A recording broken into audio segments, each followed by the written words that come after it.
Hello, World Wide Web. Hello, YouTube fans. Hello, nurse. And this is Locke back at you again with another one of my video blog commentaries. And this one is of significance once again to you, again, my nurse. Because this time, the subject and topic that's on my mind is the recent hepatitis / AIDS situation that has occurred here in Las Vegas.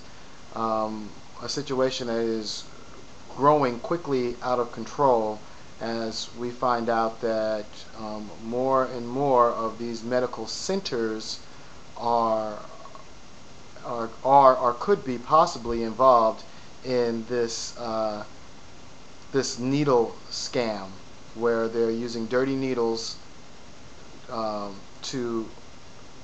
using used needles rather on patients, and these needles that could be possibly have been infected with the hepatitis or AIDS virus, and then being reused on healthy patients and thereby transmitting the disease to these healthy patients. Right now, as it stands, some 40,000 people could have been exposed to this, and this is a very serious matter, because now we're finding out that even more medical centers by these 4 doctors are also being closed down. So this opens up the very likely possibility that even more than the estimated 40,000 people were exposed to this hazardous situation. And this is a dual conversation here, because the first question people are asking, of course, is how could this happen? How could something like this happen?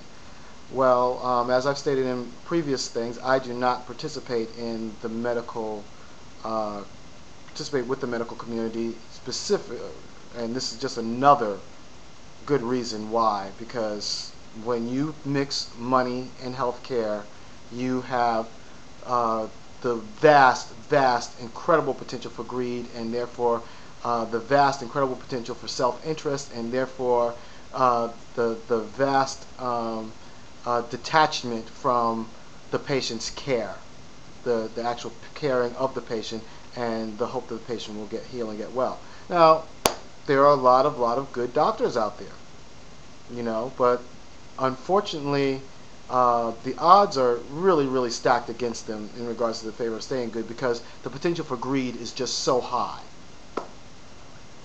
And I think that this is an example of that. But then there's another thing that goes on, because how could this have happened since 2004 and no one reported this? Nobody reported this situation. Well, I have a submission to make, and I might be wrong about this, but this is a submission. This is a submission that I think all of us need to think about. Because Nevada is one of a few right-to-fire states. Now, they call it a right-to-work state. I don't call it that. It's a right-to-fire state, because basically an employer can let you go for any reason whatsoever. You have no job security whatsoever. The thought of job security or having job security in the state of Nevada is one of Nevada's greatest myths. And because an employee can fire you for any reason, and because all people who come to work here come to learn this creates a very unsecure environment in regards to the mentality of the employee, which the employer likes, of course, and the employer enjoys, because that allows them to keep their employees that much under thumb and under control. My hypothesis, which is why, even though Nevada is one of the fastest growing states, nothing has been done to remove this right to fire, even though if you were to poll the people of Nevada, employees of Nevada, which are the vast majority, none of them would agree with this right to work state. None of them would want this to be a right to work state, because they realize that it's actually a right to fire state that offers no job security for them or their families. And so you would think, therefore, by that means and that thinking that our governmental representatives would then put something into effect to repeal this, which of course they haven't done and they're not going to make a move to do, because the employers, the United Corporations of America, agree that this is a better thing for them, and so therefore this is why this is going to happen. But because of this, it creates this type of situation. Because think about it this way.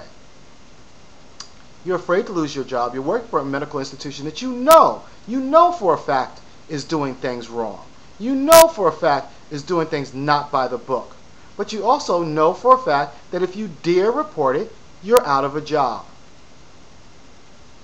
And you're just the average, hopefully making $15 an hour, probably have a family person who is just going to keep their head down and hope nobody's get hurt, but knew in your heart you should have said something, knew in your heart that you would say something, but because of this ability to be fired for any reason, and because of the thought of losing your job, your very livelihood, you're not going to say anything.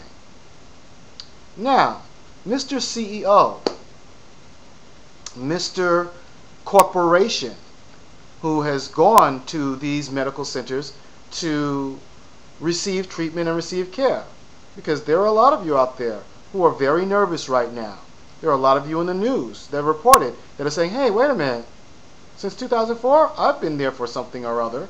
They've had to poke me with a needle for some reason or another. Now, can you see how this trickles down to be for the detriment of the community, how this does not help the community?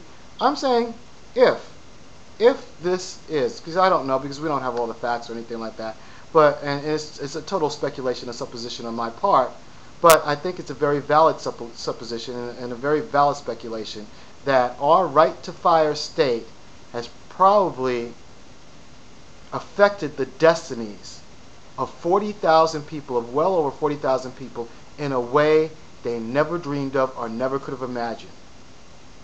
All because of our refusal to treat human beings like human beings. That's my thought.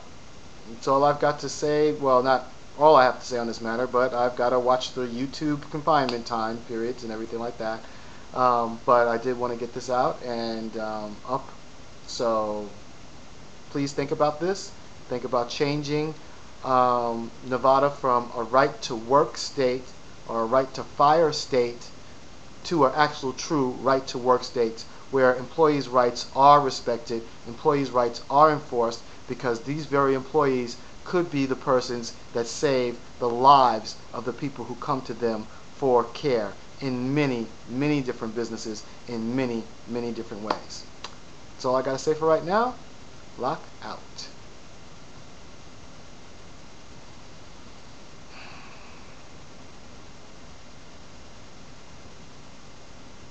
Are you serious? It was never recording?